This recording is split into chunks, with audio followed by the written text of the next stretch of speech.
আপনি জীবনে যদি নিজেকে কারো কাছে সস্তা বানাতে না চান, তাহলে ভুলেও এই 4টি কাজ করবেন না।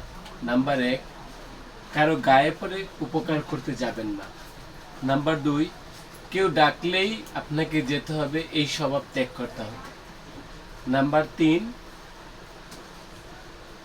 জোর করে কখনো কারো কাছে গুরুত্বপূর্ণ কেউ হতে যাবেন না। নাম্বার 4, গায়ে পড়ে পরামর্শ দেওয়ার স্বভাবটা আপনাকে পরিবর্তন করতে হবে।